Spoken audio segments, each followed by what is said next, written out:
Hello and welcome to another free code session. My name is Jason Bach and it's another day, another beautiful day. So we're going to start off with the method value builder and change a bunch of things in here, which hopefully won't take that long because I've already added a whole bunch of stuff. Of course, what happens when you do this?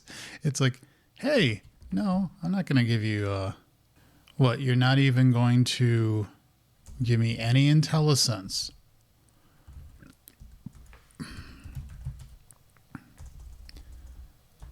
Oh, it's called model. See, some more. Oh, that's just great.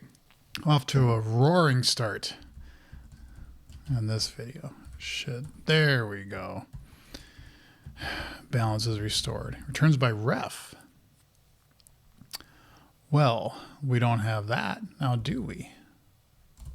So let's go to our method model and say this returns by ref, returns by ref, and then this dot returns by ref read only the method returns. Now they have only not capitalized like the O, and their API, my API. So I'm just going to keep it that way. We can prettify all the code later. All right, let's come back here. And now, oh yeah, now it's like, yeah, I don't know what you mean by that. There we go. We don't have the return type fully qualified name, do we? No, we don't. Oh, that's right, because we didn't need it yet. Return type fully qualified name. Method type. Now, is this, well, this is saying here, this will always give you something. Okay, get fully qualified name. Okay. I was wondering if there, like, if it's system void, I think it would still give you a system void as the return type. So, not interface. Be smarter than that. Why would I return type fully qualified name? Okay. And then this says requires nullable something. Nullable annotation, ref kind. No, why would you give me such a crappy type fully qualified name? And then containing type. No. It is fully qualified, yes. Containing type, fully qualified name, method, name. I must have missed one. Oh no, there's so many. So.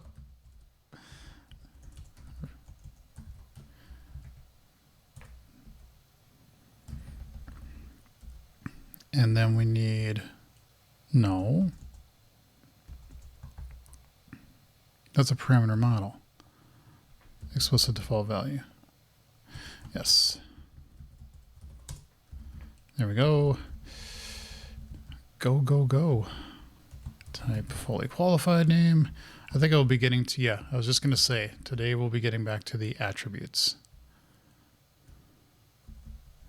And then there should be an is unsafe and a name. I was thinking last night of all the source generators that I've written, and the fact that it really should be moving all of them eventually over to being a read-only immutable data model. Read-only immutable, that's redundant. But I do like it because it forces you to also figure out just what you need and only what you need. Return type attributes. Attributes is another thing. Method. And then there should be something like method override. Overriding code value.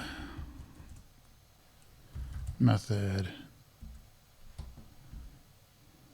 And then type kind, something about containing type kind. And then do I have constraints on here? Yes, I do. I thought I did. Method, and then default constraints. There we go. Cleaned up a bunch of red there. That one was correct. And then those we need to clean up as well. And then, oh, sometimes it's containing type Latin name. I bet it was right. And then the rest of this will all be okay. Well, because again, like I did in the void builder, the stuff on the bottom, that has to all change.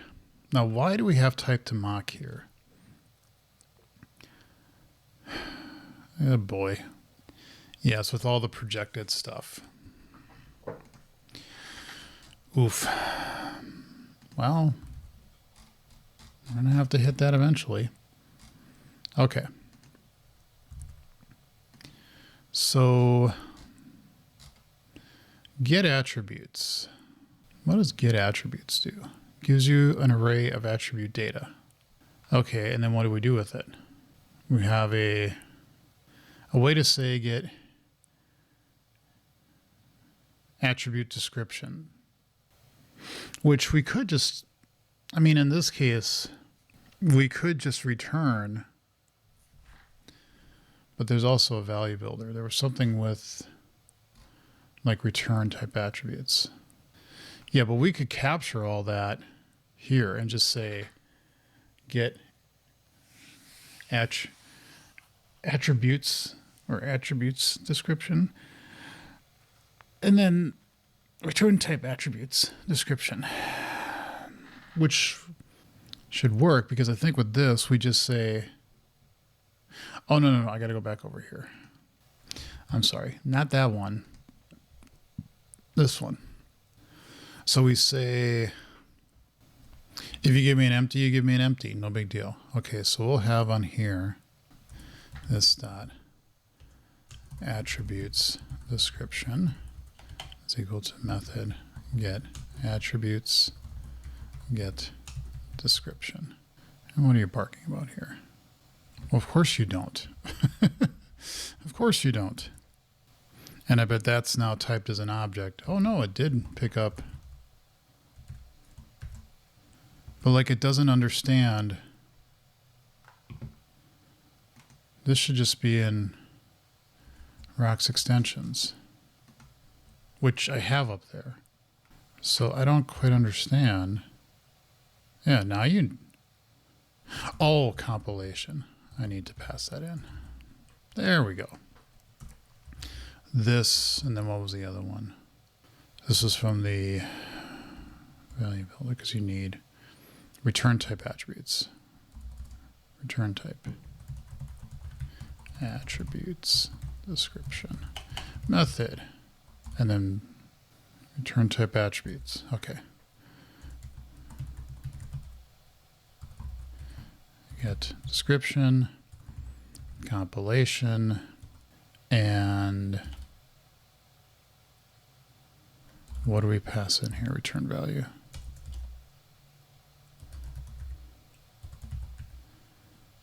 Okay.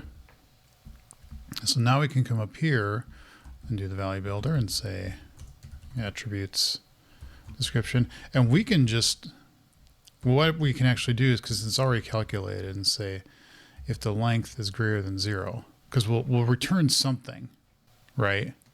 I'm going to come back up over here and I go to get description. That will always return a string. It may be a string empty, but it will be a string.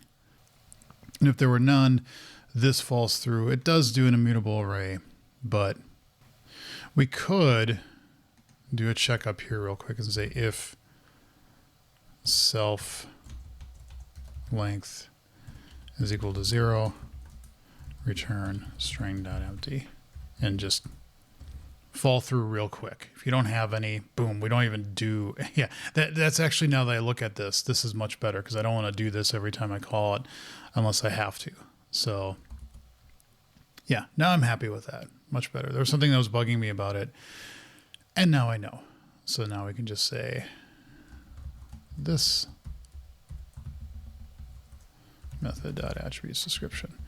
And then here we say return. Actually, the same thing here. Method length. And then we just write method. There. Cleans that up rather nicely, actually.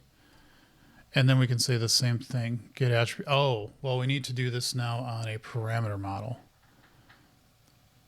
because that's what these are. Yes, right? Yes. Okay, so let's do parameter model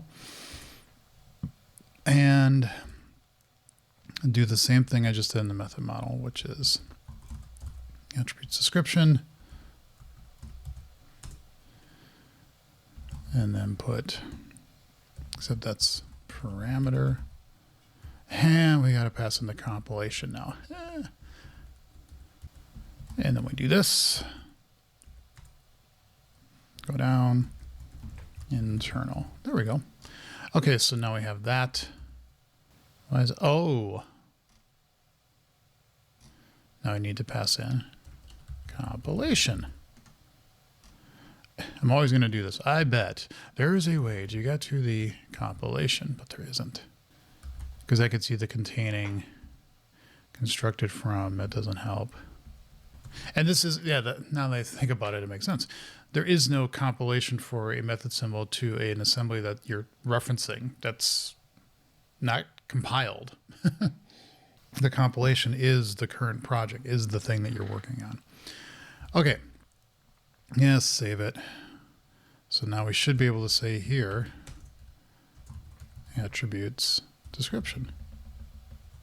Clean. Okay, so now we're back to these things. All right, so let's get rid of everything and get back to the start, because sometimes it's good if you start over.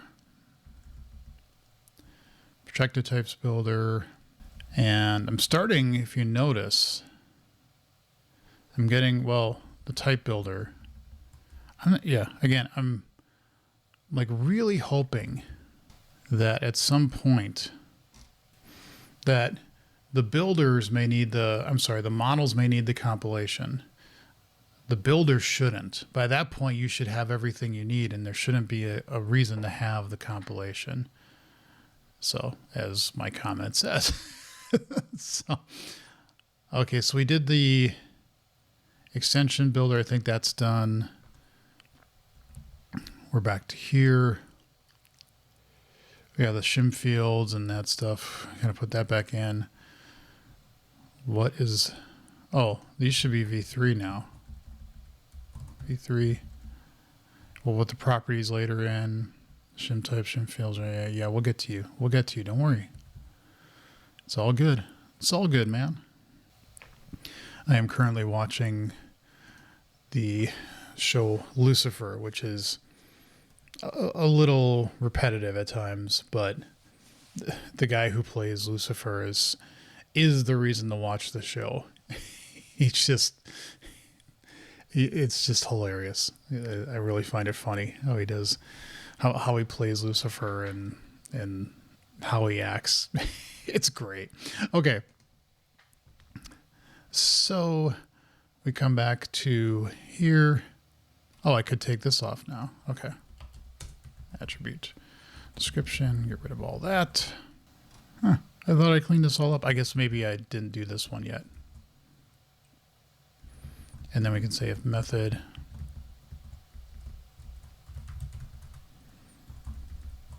and then we just do this. Okay, cool. And then it's back to these things. Okay, so we have we're almost at time, and I'd rather cut it here because I think this is going to be a big next step, is to get these void builders and the void and the values. So let's get into here because let's get ourselves set up for where we're going to be next time. Yeah, these two. I think this is what's going to require a little bit more work. Maybe not a lot. And Yeah, the whole get projected return value delegate fully qualified name. Well, it's got to be done. It has to be done, but we'll do that next time. Thank you all for watching. Leave comments and questions below. See you in the next episode.